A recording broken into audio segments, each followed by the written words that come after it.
Okay, I didn't want you guys to think I was spacing out there for just a minute. Good evening. I am Amy Turnbow. I'm the Director of Food Services and Events here at Dawson. It is most definitely a God-called position. He gives me strength and support every single day in a church this size because we do a lot of events and we do even more food. So we're going to get started tonight with some Chinese recipes that we've not done here, but you might see in the future, and I hope that you enjoy them. Now, one thing we're going to cook with tonight, Debbie kind of got me a little bit out of my comfort zone, and that's kind of hard to do because I have two boys in my house in their 20s, so uncomfortable is not normal at my house where, you know, everything flies. But that said, she asked me to prepare a recipe for you guys with tofu tonight.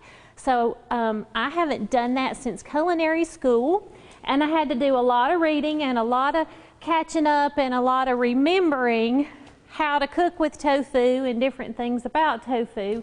And so with that in mind, what do a roll of paper towels, a package of tofu, and a can of cream of chicken soup have in common? No clue. I know, I saw the blank faces. Well, I didn't know either until it was like, oh yeah, that works. Let me show you. All right, so we have this plastic plate, clear plastic plate.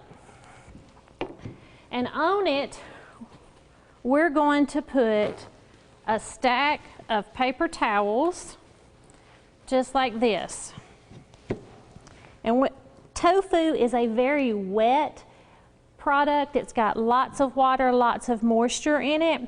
So we've got to get that out to cook with it. Otherwise, we're going to have a really big mess on our hands. Did you see the water going everywhere?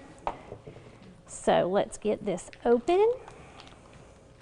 What tofu is, it is actually a soybean product. And that's why you've got it it's a fermented product, so you've got to keep it wet, you've got to keep it moist, you've got to pack it in a brine. Otherwise, it's really not real swift. Okay, so you see how big and thick and pretty that is, and wet. Well, we're going to put it on our plate with our paper towels. And we're going to put another stack of paper towels on top of it, just like this. And we're going to set it over here to the side. Now, these paper towels, they're going to absorb some of the moisture, but not a lot. So to get the rest of it out, we're going to set this can of cream of chicken soup on top of it and just kind of play with it until it stays. And that, my dear friends, is what tofu, paper towels, and a can of cream of chicken soup have in common. All right. We need that to sit over here by itself for just a few minutes. I want you to look at your hot and sour soup with tofu recipe. That's the one that we're kind of starting with. This particular recipe, if you're familiar with hot and sour soup, it's not throw everything in a pot, turn the eye on, and let it simmer like most soups and stews are. This one takes a little bit of prep time up front, and that's okay. If you'll notice, this particular recipe has an awful lot of ingredients to it. Do not let me stress that, do not let a number of ingredients, a large number, scare you or keep you from making a recipe. It's no different than something with 3 ingredients. It might take 2 or 3 minutes longer, but you're just building layer after layer after layer of flavor. And since we're cooking with tofu, it has no flavor, and we need a lot of flavor in it. Okay, so what we've done, we've got our tofu here. In this pot right here, we're going to add 1.5 cups of water. And I love these little bitty water bottles for cooking classes. Now, yes, at home I would use the sink. But these just make it so easy because they're pre-measured for me. So we need half of this bottle. And we're going to bring this water up to a boil, and to it we're going to add some dried shiitake mushrooms. Now, I brought the package out here. These are caps. This is what the mushroom looks like dried. This is what the package looks like. I got these at Publix. They're in the refrigerated section over with the mushrooms. You just have to look for them. If you can't find them, it's okay to ask. They don't think you're crazy. That's what I love about Publix, is they're so friendly. I could not find them myself this morning. So I asked. We're going to take these mushroom caps, and I've already pre-sliced them for us. And we're going to toss them in this water. We need them to hydrate. Now, let me warn you, mushrooms are very pungent and they're very, very earthy. So you're going to get this aroma almost immediately. And as we go on tonight, you're going to catch the scent of mushroom. And that's the great thing about Chinese cooking, is that it's extremely aromatic. And you're going to get lots of smells. And it's just going to kind of awaken all of your senses. So I love that about Chinese food. All right, so we want to bring this up to just kind of almost up to a boil, and then I'm going to turn it off, and we're just going to let those mushrooms sit and soak up a lot of that water. Now, on your recipe, one thing that it suggests you do is a small saucepan. Well, if you're like me, a small saucepan is literally a small saucepan. But you're going to build everything in that saucepan. So that might be a note that you want to make on your recipe, is to use a casserole or a soup, not a big, huge soup pot, but something a little bit bigger than 2 quarts, because you're going to be putting a lot of liquid in there and a lot of ingredients in there, and just build it in one pot rather than messing up a whole bunch of dishes in your kitchen, because I don't like to wash dishes either. All right, see, that's kind of an oxymoron, isn't it? I'm a chef and I don't like to wash dishes, but I do. Okay, I'm going to pass this mushroom package around with one in it, just for you guys to kind of see what you would be looking for at the grocery store. Miss Marty, can I hand that to you, please? Thank you, ma'am. Okay, now we've got this going. The mushrooms are kind of starting to come up and wake up just a little bit over here. These need to sit for about 30 minutes. So this needs to sit for about 30 minutes. So what we're going to do next is we're going to kind of just leave this over here, let it do its thing, and we're going to move on to the next recipe, and we'll come back to this. Okay, so this has come up to a boil. I'm going to turn it off, and I'm going to try really hard not to burn myself, because I want to show you guys. You'll see the dried mushroom. But if you'll notice, this is beginning to change some color. It's got a little bit of life back into it. It's getting a little bit of that yellow back, that brownish tan color that you see in a shiitake mushroom. You'll see that. So, all right, kind of blow the scent towards you guys a little bit. Maybe you'll get it in just a second. All right, the next thing we want to do is we want to move to the low-carb avocado chicken salad lettuce wrap. That's a whole lot of words just to say we're making a chicken salad and we're putting it in lettuce, and it's just a different variation of a chicken salad than what you've seen before. Okay, there. Now that said, all right, so this recipe, you can serve it 2 ways. It calls for it to be served warm. We've done it warm, we've done it cold.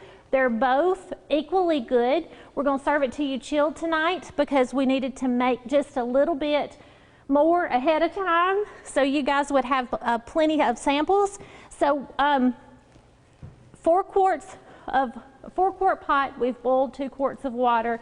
We've cooked our chicken in it. We've cubed a pound of chicken. Through the magic of television, I've always wanted to say that. I'm going to add my cubed chicken into this bowl. All right, and to this we're going to add brain freeze, so sorry, avocado. We're going to add eggs, and then we're going to make a dressing for it. Okay, so let's add our eggs next. We've got 3 boiled eggs, boiled and peeled. We're going to chop them, and we're just going to give them a rough chop. They don't have to be, if you like little bitty bites of egg like me, chop them, we'll chop it small. If you really like boiled eggs and it's something that's appealing to you, then chop it large. It's just kind of up to you guys. So there's one. And I love to cut eggs. I don't like to eat them very much all the time, but I love to cut them because they're always fun and it's one of the easier things to cut. All right, and then this is 2. So let's get 3 really, really quickly.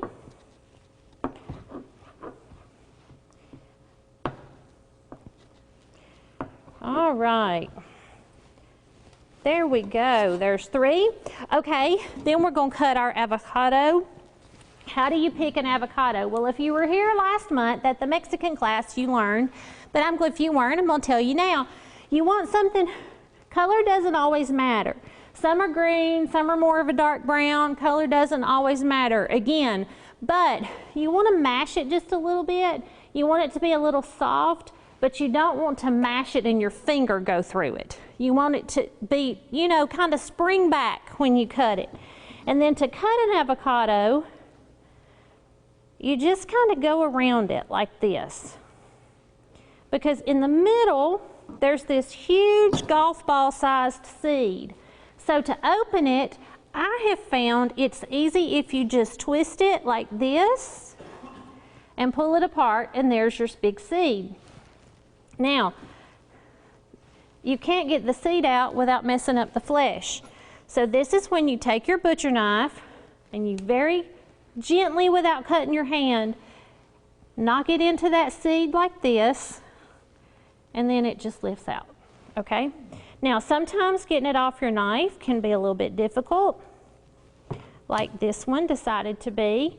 But if you'll just put it down and just kind of roll your knife a little bit, putting a little bit of pressure on it, it'll come right out. Now, we need to chop this avocado, and it's soft. So how are we going to do that and get it out? Well, we're going to take our paring knife, and we're going to make slits in it like this. And we're going to come back and we're going to do them sideways, 2, like this. And then we're going to take what we call at our house a soup spoon or a boy spoon, because this is what all my boys eat with. And you're just going to put it underneath the flesh like this. And you're just going to simply scoop it out. And just sort of slide your spoon around. And guess what? It comes out pre-chopped. Isn't that awesome? God definitely knew what he was doing when he gave us avocados, and he gave somebody enough brains to figure out, hey, this works like this. Can you guys over here see okay too? There we go. And we are going to turn it this way. And then look, see, it comes out clean and pretty, and our God is so awesome. All the things he does for us. Okay, so the next ingredient that we're going to add is a tomato, seeded and diced. Well, let me tell you what we've found this year. In ordering tomatoes for the church, there's not been lots of seeds. So I sliced this and then found a piece that had a lot of seeds. So with my paring knife, I'm going to give you a very kind of crude demonstration, because this was the last tomato that I had in the house that was whole, not thinking this through very well. But if you take your paring knife and you just kind of go around the wheel like this, all these little sections, well, you see the seeds falling out, all these little sections just come out like that, and then you've got a ring of tomato that's not got any seeds in it. Now, the thing about this is, if you're like me, I don't mind the seeds. And if you don't mind the seeds, just chop your tomato and go with it, okay? Because there's lots of nutrients there. All right, so we're going to give this a rough chop really quickly. Now, the best knife to use to cut tomatoes is a serrated knife. Just because, you know, the flesh is sort of soft and it kind of gives with you a little bit. So use a serrated knife, use a paring knife, use whatever is convenient and easy for you guys. I prefer a serrated. All right, that said, now, the really, really, really hard part, we're gonna make the dressing. I have in this bowl here that I left in the kitchen, so we'll do this one, no problem. This is a half a cup of mayonnaise. To that, I'm adding 2 tablespoons of mustard. And I use my hands. I have lots of gloves. Use a spoon, use a whisk, use whatever's convenient for you guys. If you don't mind getting your hands dirty, use your hands, because your hands are the greatest tool God gave you. A little bit of salt and pepper, just like this. And I'm going to use my avocado spoon and just kind of give it a good stir. We just want to incorporate everything really good together. You're going to get a pretty yellow color.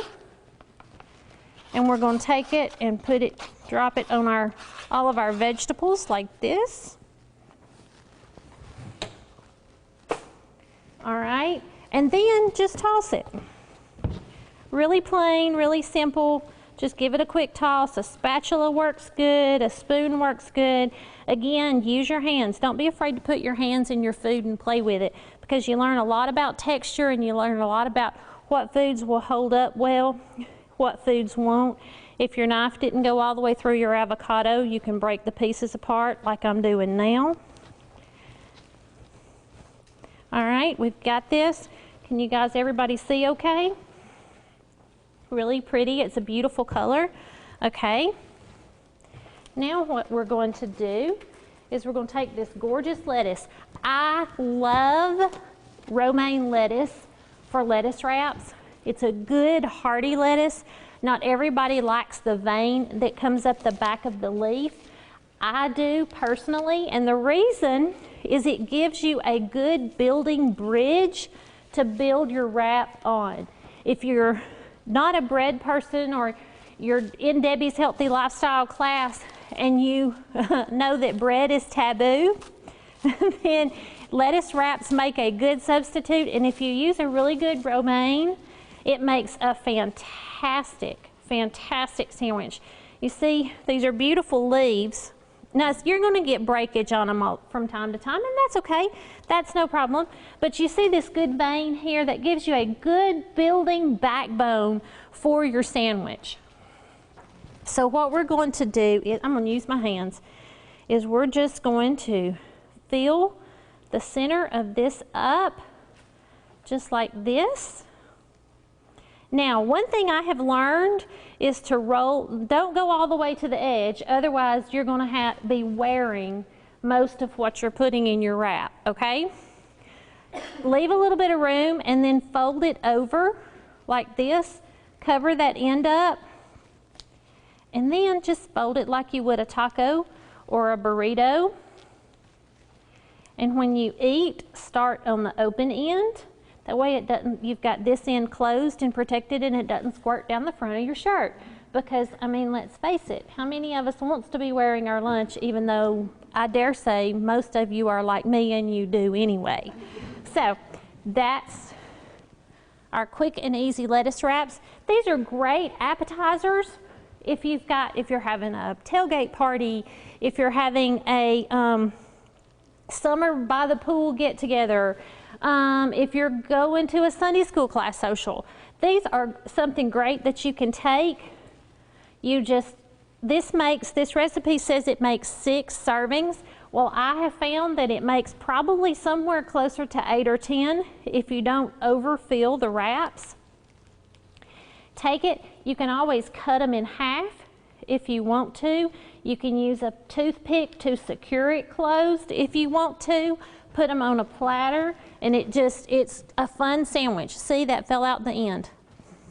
All right, and that, my sweet friends, is our chicken avocado lettuce wraps. All right, so I'm going to set all of these things to the side. And we're going to move on to our next recipe. And our next recipe, okay, I keep going back and forth if I want to go ahead and just dive into the soup, or if I want to do the shrimp fried rice for you next. They both smell so good, I don't want them to fight over each other, and they're going to. But I think what we'll do next is, let's go to the shrimp fried rice next. All right, given that, this recipe, I know that we have some shellfish allergies in the room, and so if you're allergic to shellfish, when you're at home, substitute chicken or substitute beef. Think of it as a stir fry on steroids, because you're adding rice, you're adding lots of other things. If you are a huge tofu fan, you can squish it first. Remember that part. That's such a good cooking term, isn't it? Squish. Get the water out of it first. Press it good. Use tofu if you're a tofu fan. There's multiple things. The veggies that we're using tonight, if you don't like peppers and broccoli and all that fun stuff, you don't have to use that. Use onions and garlic and squash. Make it your recipe. That's the really cool thing about recipes, and that's what I try to stress. A recipe is a piece of paper that has instructions on it. And that's great, but it doesn't become a recipe until you take that piece of paper and those instructions and you make it yourself at home. But then it becomes a recipe because you're putting your own personality and your own flair, but most importantly, you're putting your own love behind it. So that's when it becomes a recipe, and that's when it becomes something wonderful. Okay, so quick kitchen tip. I throw these out from time to time. This is a damp towel that I'm going to put down on my tablecloth before I put my cutting board down. The reason I'm doing that is it keeps my cutting board from moving. It gives it some grip. It's not going to go anywhere. Now it's moving a little bit because, you know, when all of me mashes down, it's going to move a little bit. But anyway, if it was just on the plastic tablecloth and I mashed down, it would end up in your lap probably. So if you'll put a damp paper towel, a silicone pot holder. Oh my heavens, I use that at home and those work the best. Put a silicone pot holder underneath it. You know, everybody gets those for Christmas and they're like, really? You think I'm going to use this? Well, number one, they really do work. They've saved me from a lot of burns. But number two, if you don't want to use it, I completely understand that too. Use it for your cutting board. The best part about those is you don't lose your pot holders in the laundry, because you just throw it in the dishwasher with your dishes. And then when you're putting your dishes up, you're putting your pot holders up at the same time. So that one was a freebie. All right, so we're going with the shrimp fried rice next. And I have all these pieces of paper up here, and you're thinking, okay, she keeps moving all these recipes around. Well, they're all the same, but I have little tick marks on a couple of them just so I don't lose my place, because, you know, if you've seen that movie, yeah, I lost my place. Anyway, where they, up with the dog Doug in it, and he goes, squirrel. Well, hello, that is me. Completely, I admit it. All right, no comments from the peanut gallery out there, those of you that know me so well. All right, we have got some beautiful broccoli here that we steamed. I put it in a Ziploc bag. There's enough moisture in the broccoli that you don't necessarily have to add any more to it. Stuck it in the microwave for 4 minutes. I found after 2, it was ready. So you know your microwave cooking time. Steam your broccoli in the microwave. It makes it a whole lot easier. Okay, now the great thing about this fried rice recipe is how many times have you done something at home and you have all this rice left over and you have absolutely no clue what to do with it? Well, this is going to be like a 10-minute meal. So that's the really cool thing about it. Okay, so we've got this huge skillet over here, and I'm actually going to leave it to the side on purpose, and I'll kind of step back so all of you can see what I'm throwing in there and when. But we're getting this skillet hot over some medium-high heat. Yep, it's on. Good deal. Okay, so to this, I'm going to add a teaspoon of canola oil to the pan. If you don't like canola oil, corn oil, olive oil, you know, whatever you guys prefer. This particular recipe calls for canola oil. I'm actually using olive oil because I didn't realize until 4:30 that I didn't have a bottle of canola oil in the house, and I thought I did. Okay, so we've added a teaspoon, and we're going to get this hot, and to that we're going to add bell peppers and sugar snap peas. Well, while that is heating, let me get the peas. The sugar snap peas, again, I'm giving Publix a shout out. The microwave bags is the perfect amount. There's usually just a hair over a cup in most of their little bags like this. You can steam these directly in the microwave. This one we're pretty much going to saute in the pan. Your bell peppers, it calls for a medium red and a medium yellow. Well, these particular ones that I got were huge. This is a half of the red, and we've got the same with the yellow. It's a half because they were so large. Now, for grins and giggles, just a minute, we're going to pretend they're whole because I want to show you really quickly. Ooh, we got heat, heat, heat. Okay, so let's hurry this up.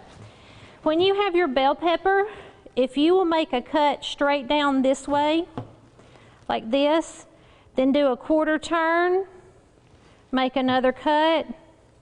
It's not going to work quite as well. Make another cut.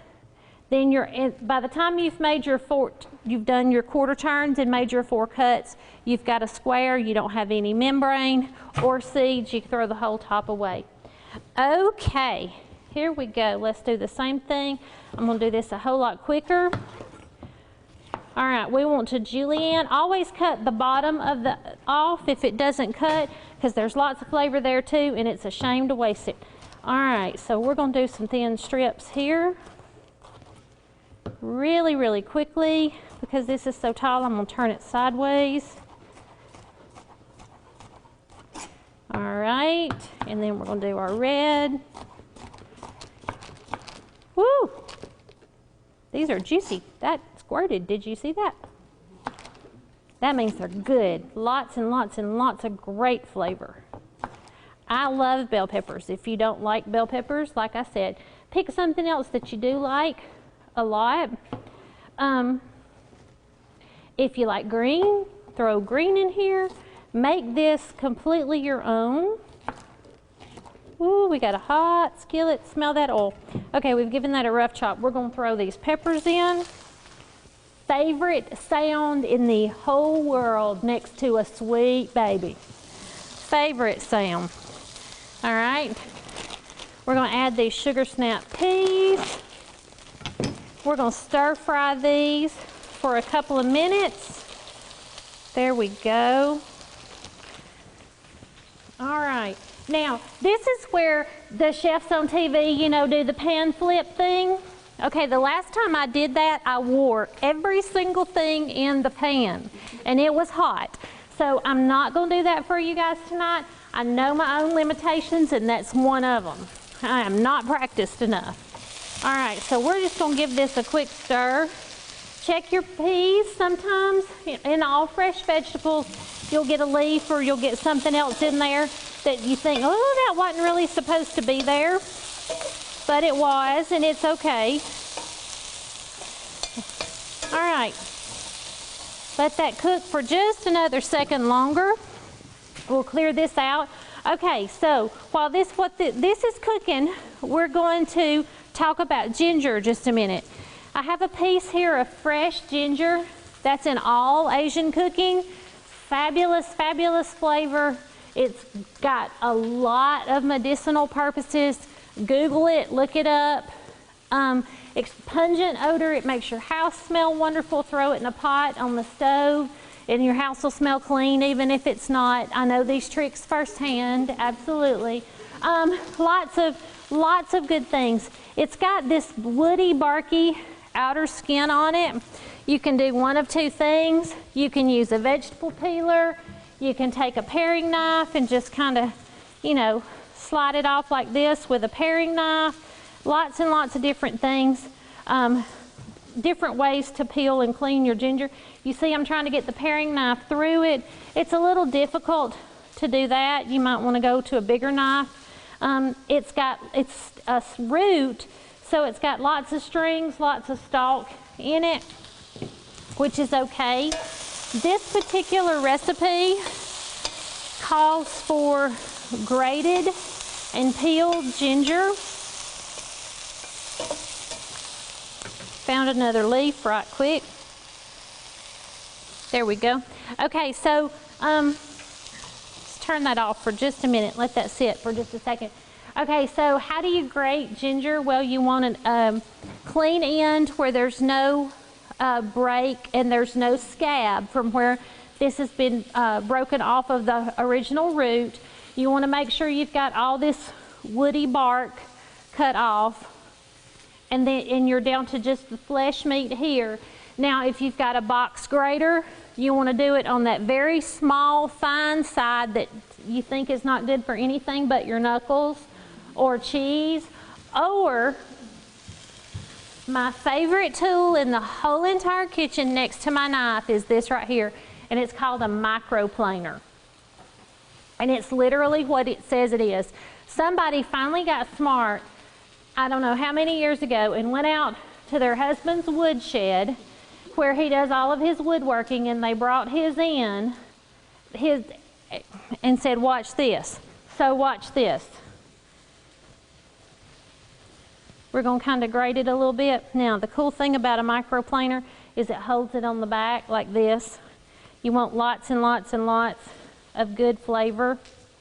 You can do it over a bowl because it'll start falling off in a minute. But when you're done, you just take your finger and just kind of run it down and put it in your pan.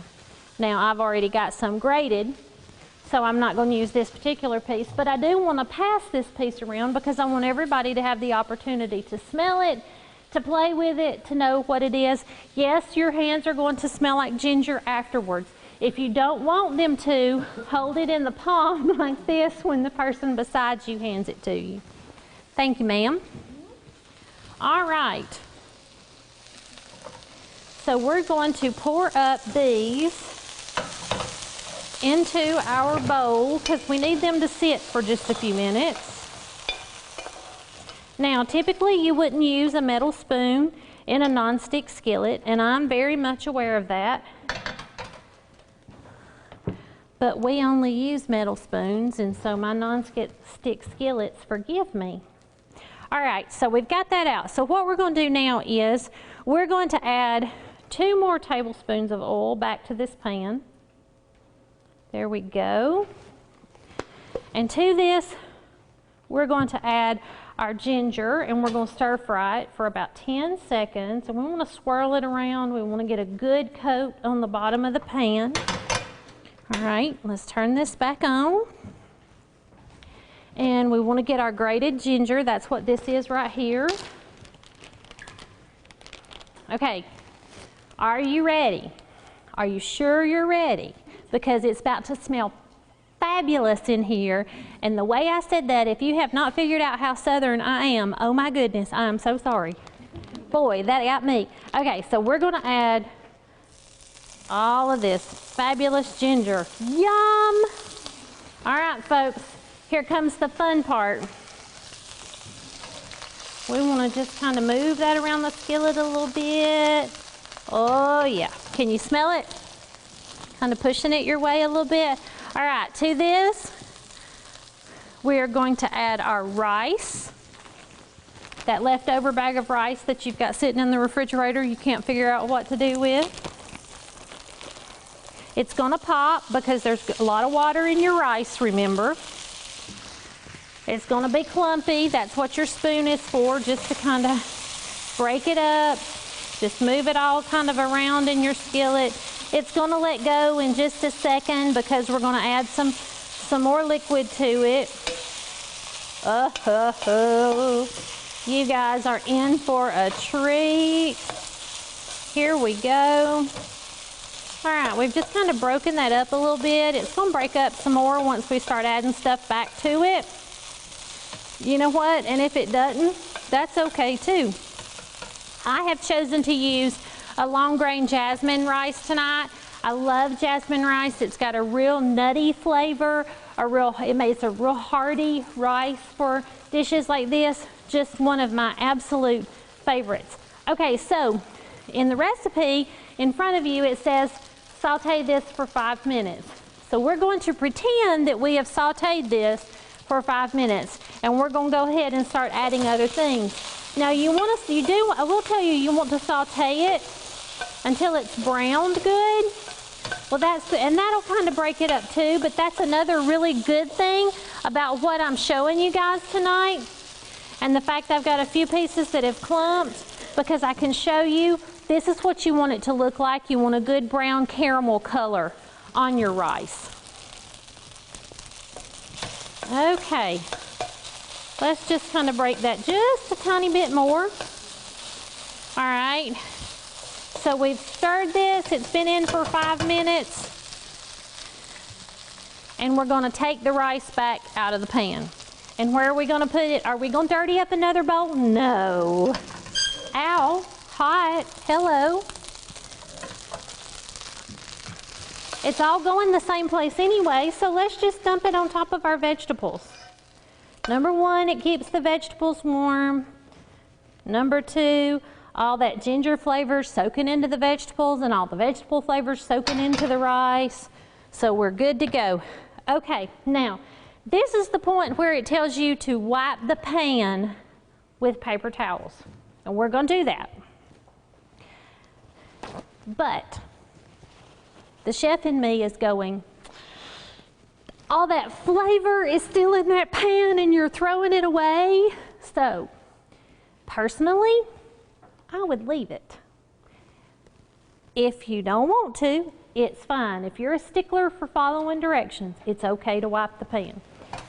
So, we wiped it, but you see all that flavor and all that yummy goodness that's on that paper towel? That just went against everything in my being. Wow. Okay, so let's return the pan to medium-high heat, which is what we've done. We are going to add sesame oil. Oh boy, I hope y'all can smell this because it's smelling wonderful up here. We'll get it out there in just a second, I promise. So we're adding sesame oil. And I'm reading the recipe, yes, as we go, because the last time I didn't and I left something key out and I don't want to do it to you guys this time. All right, we've swirled it just a little bit. We have got some medium shrimp here. Recipe calls for 12 ounces. If you love shrimp, fudge. What's 4 more ounces? I mean, come on. All right, so let's add our shrimp. Did you see that? I'm throwing my bowl away.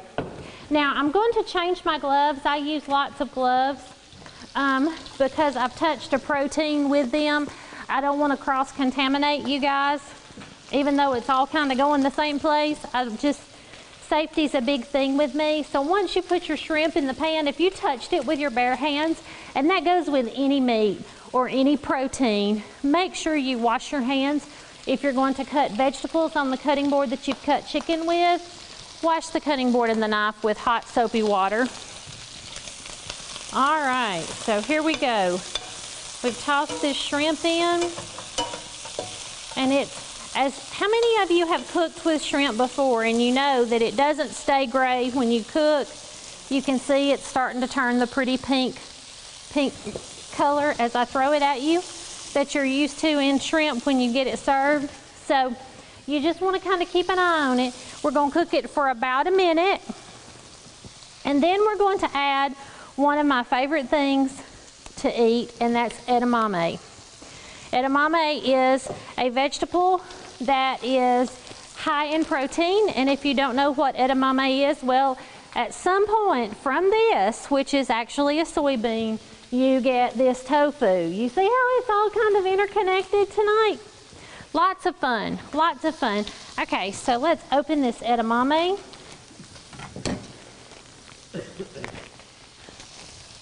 We're gonna add it. Now, again, it calls for this particular recipe. Well, I lost it. Where did it go?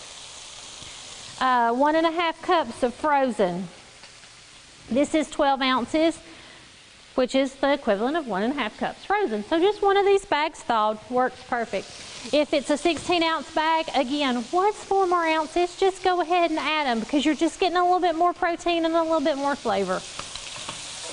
All right, I'm gonna give this a good stir.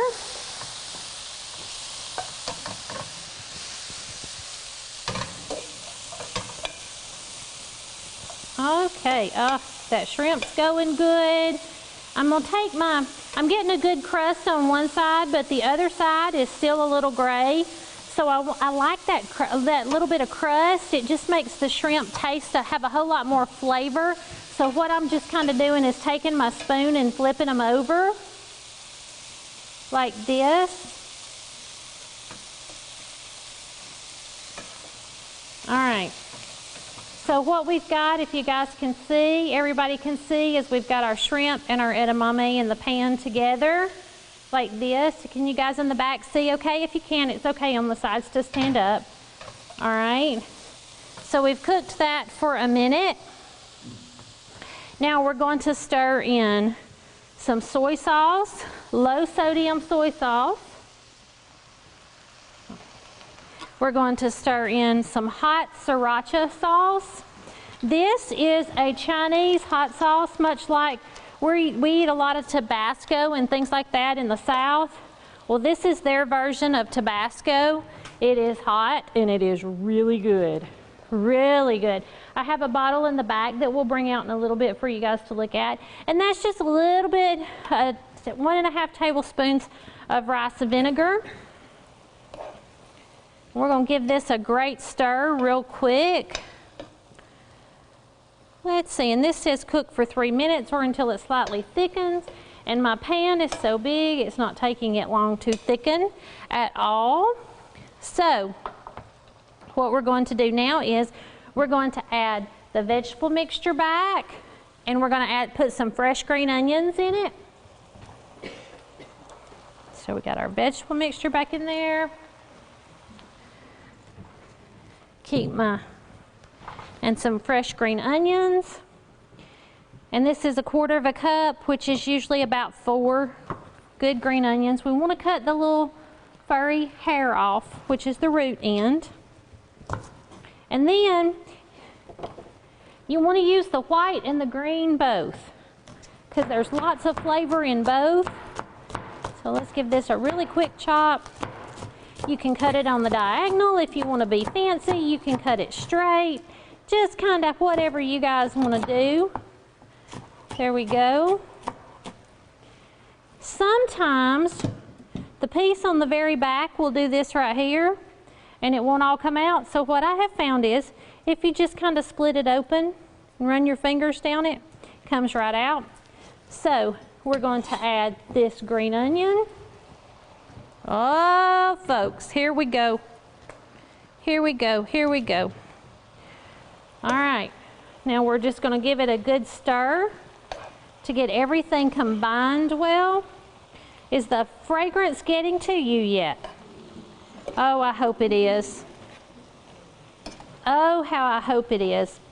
Because up here it smells fantastic. Now again, our rice is just kind of doing its own thing and hanging out. And that's okay. We don't mind. We've got all of this great flavor. And let's see if I can do this without dumping it on the table at you. Can you guys see in the skillet? Let's move that. Let's move that. Maybe that'll help just a little bit. Now, the funny thing is, we've got this ready and I forgot to add the broccoli. See, I told you I have to read recipes. My broccoli is already cooked, so what are we going to do? We're just going to dump it in the top. All we've got to do is just get it hot, right? And as it heats up, it's going to absorb some more of that great flavor. Now, if you thought that you were coming to Dawson tonight to get Rachel Ray or Giada De Laurentiis or some of those other folks, well, you got me. I'm very Southern and I do goof up, and I'm the first to admit it, and I don't need the magic of television to tell me when I've done something wrong.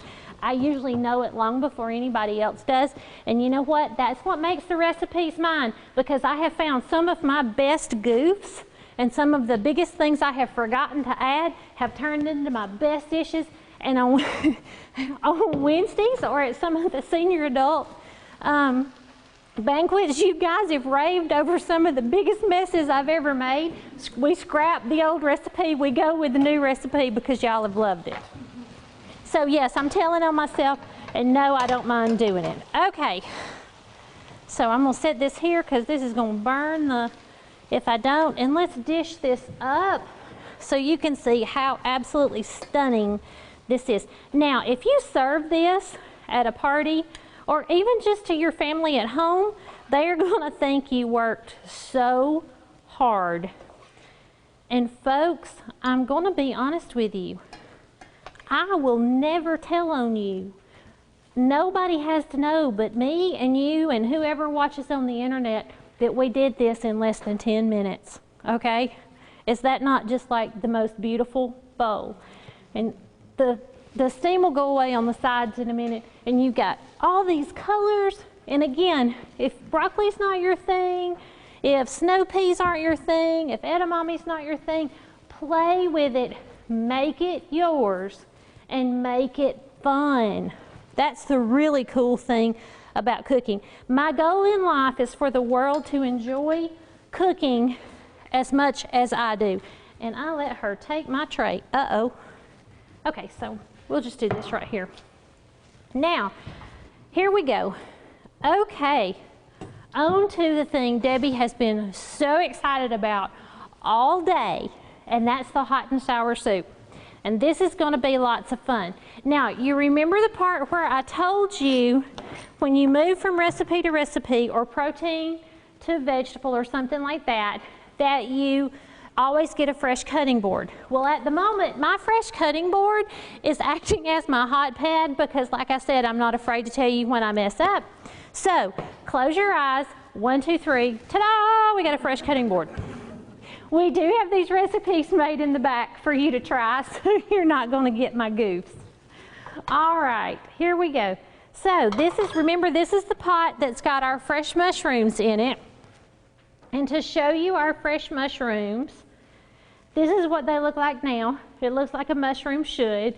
It's all rehydrated. It's all soft and flimsy and, you know, got lots of liquid in it and lots of good stuff. So, okay. So we're going to let that sit right there for just a second longer. And we're going to swap our pages over. And hot and sour soup with tofu. Okay, here we go. We have smushed our tofu. It has actually been 30 minutes since we put that can on there. I know, time flies when you're having fun, right? Okay, so we don't need this can of cream of chicken soup to go in this soup. So what are we going to do with it? Well, it's kind of like this. If this ladle was wet, label was wet, which this one is, before you put it back in your cabinet, peel it off. But after you peel the label off, please write on the top of the can what's in that can so you don't think it's a can of green beans and it's cream of chicken soup. Why do I tell you that? Because yes, I've done it before. And my kids find it hysterically funny. When my boys were in middle school, they would take the labels off intentionally and not write on the cans. Things at our house have always been interesting. Now, the fun part of that was whatever was on the can or in the can, they had to fix for supper. It was like, Mama's not cooking anymore. So all 3 of my kids can cook. My youngest is a nutrition major at Samford. My oldest works for an auto company, and he's a better cook than his mom will ever dare be. And my middle one can cook. He comes up with some interesting combinations, but there's only been one in all the interesting ones that the rest of us wouldn't eat. So that's a pretty good feel for what the kids can do. So get in the kitchen, play. If you think, oh my gosh, that is so disgusting and it will never go together, don't knock it till you try it. Trust me. All right, here we go. Okay, so we've got our tofu over here, and these paper towels that were once looking like this right here now look like this right here. This one's, you know, still got lots of good fiber in it, and these fibers in this one are just all soggy and nasty and gross. We're gonna throw them away. Okay, and our tofu, as you see, has taken on the divot where the can was sitting on it. And there's probably still a little bit more moisture. And what I'm gonna do is just kind of mash it like this. And can you see the sides sort of glistening? There's still a little bit of moisture left in this tofu. The bottom, you can see where there's lots of moisture in the paper towel. Now, I'm going to do something really, really fun. And you guys are either going to love me or hate me, but that's okay. I'm going to cut this like that. And we're going to open this package of tofu that's not been pressed. And like this. Pour a little bit of this liquid off. This is a fantastic source of protein. If you guys ever need something that you can't do meat, I know a lot of vegetarians or vegans will eat this. And we're going to cut this like this right here. Now, we're not going to use this tofu when we're finished with it because, Tori, we're going to pass this around and I want you to poke your finger in both, okay? We will have napkins at the end that you can wash your hands with. But how else do you know how things work, and how else do you know what textures are and moisture content is unless you play with it? You know, when you're growing up, you're always told, don't play with your food, don't play with your food. And yes, I heard don't play with my food when I was little and growing up. But I didn't listen very well. And the older I got, the more I played with it. And I learned a lot. So there's lots and lots of fun things, lots and lots of fun things you can do when you play with your food. Okay, so here we go. We've mashed it. We've got the moisture out of the tofu. We've rehydrated our mushrooms. What do we do now? Well, now to these mushrooms, we're going to turn them back on. We're going to add 4 cups of chicken broth. You can buy chicken broth by the carton at the grocery store. You can buy bouillon and make your chicken broth. You can boil chickens yourself with vegetables or whatever. However you like to do chicken broth is fine. But you need 4 cups. So we're going to add 4 cups, and we're going to go ahead and add it to our mushrooms.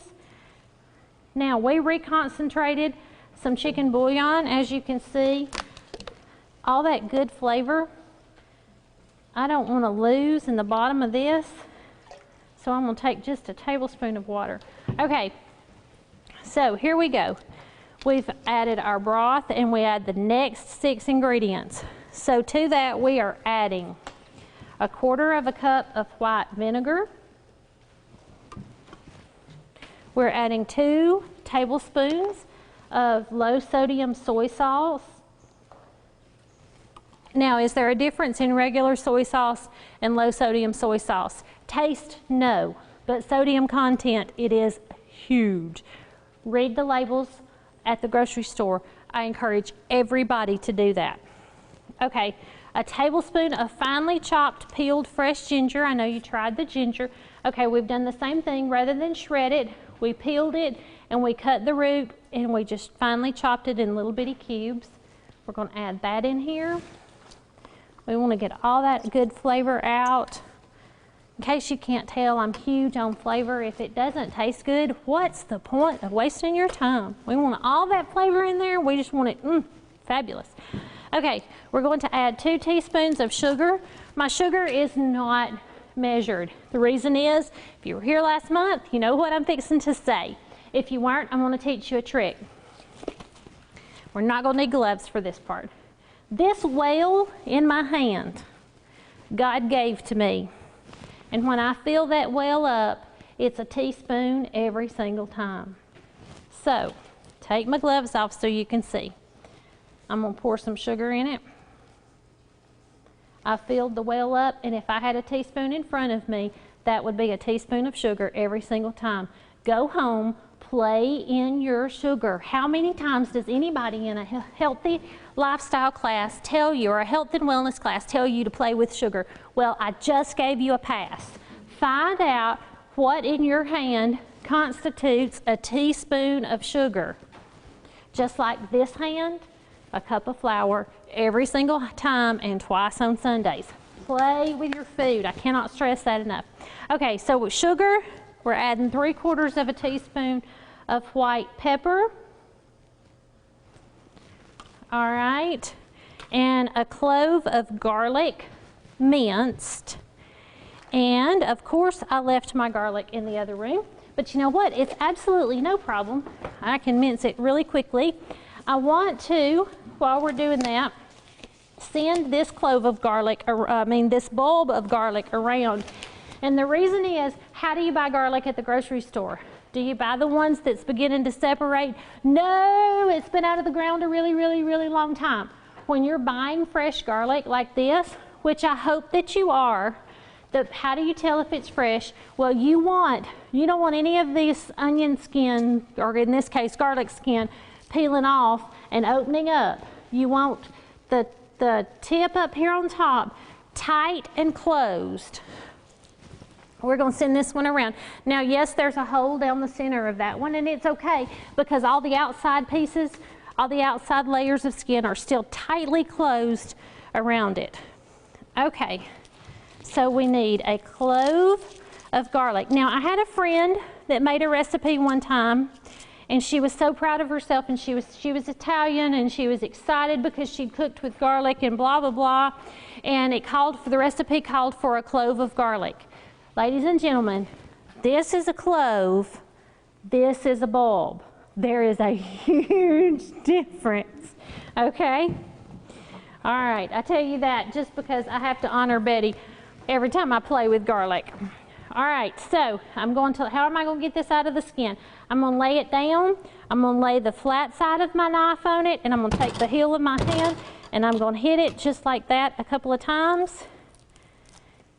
And even though you're bruising the garlic, you're fixing to use it, so you're okay, and the skin comes right off. All right, so let's mince this real quick. We're going to slice it this way, quickly, like this, and then we're just going to keep running our knife through it, just like this right here, till we get little bitty pieces. Use your knife to scrape it all back up together in a pile. Keep turning your knife to get little bitty tiny pieces, just like that. And we have minced garlic, and we're going to add this over into our soup.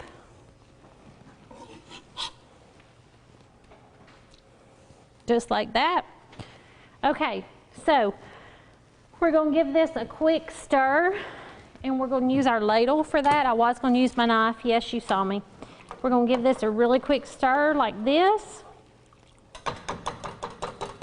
Put our ladle to the side. Okay. Now, to this we need to add a cornstarch mixture. Cornstarch and water, cold water makes what is called a slurry. And what is a slurry? It's just a thickening agent. So, we're going to take 2½ tablespoons of cornstarch. We're going to add 1/4 cup of water.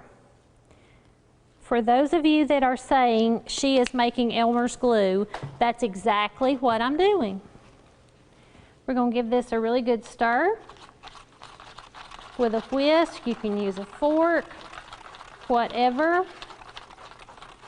And it looks like you've added, can you guys see this okay? Everybody see okay? It looks like, as I spill it, of course you can now. It looks like you've added milk to Elmer's glue. Or if you drink whole milk at home, that's what it looks like. All right, we've given this a good stir. So we are going to add this to our soup.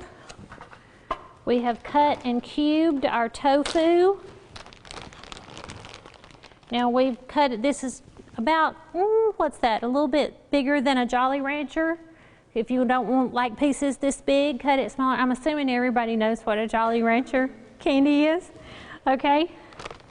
Why not compare food to food, right?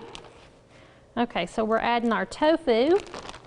And then we're going to add a half a can of bamboo shoots that we have julienned. Do you know what julienned is?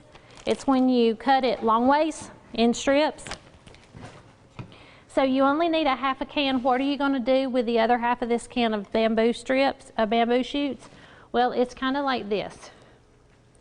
You're either going to Pinterest or Google and find another recipe that you can use them for, or you're going to go ahead and julienne them, throw them in a Ziploc bag, write what they are, put the date on it, put them in the freezer, and then you don't have to do this step next time.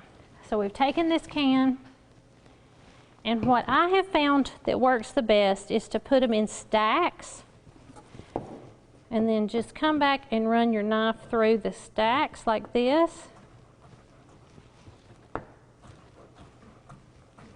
And if you know what, if it turns, it's okay. It's really okay. And we're going to add these to our soup as we cut them. Now, what I will tell you is the smell getting to you guys? I'm trying to kind of move it over. You smell the earthiness of the mushrooms. If mushrooms aren't your thing, well, the broth from the mushrooms is what makes this soup have just that really hot, soury kind of flavor between that and the vinegar. They work well together. But if mushrooms really aren't your thing, cut it in half. Same amount of water because you need all that liquid, but cut the amount of mushrooms in half. It's perfectly okay to do that. Okay, so here we go. We're going to add just a few more to this particular one. And that's close enough to half the can. Okay. Now, really quickly, Charlene, if you would grab me one more glass bowl from the kitchen really fast so I can kind of ladle this up. We're going to give it a good stir. You want it to thicken just a little bit to get that pretty amber color and thickness that you see at the Chinese restaurant. And you've got this fantastic hot and sour soup that I've been watching the clock and we've done in 11 minutes. And you probably would have done it faster if you didn't have somebody like me standing there telling you what to do all the time. Okay, so we'll turn this down. As she comes back, we'll ladle with a thing. We'll ladle this up. Oh, here we go. Yay. These gals are great. I love working with them. Okay. So let's put this in here. Let's make sure we get some good mushrooms. There we go. There we go, folks. A great meal in a bowl. Hot and sour soup. Now, have I ever made hot and sour soup before I got ready for this class? No, I have not, and I don't mind telling you guys that. I love doing this for Debbie because it stretches my horizons and it makes me do something because I am not a hot and sour soup.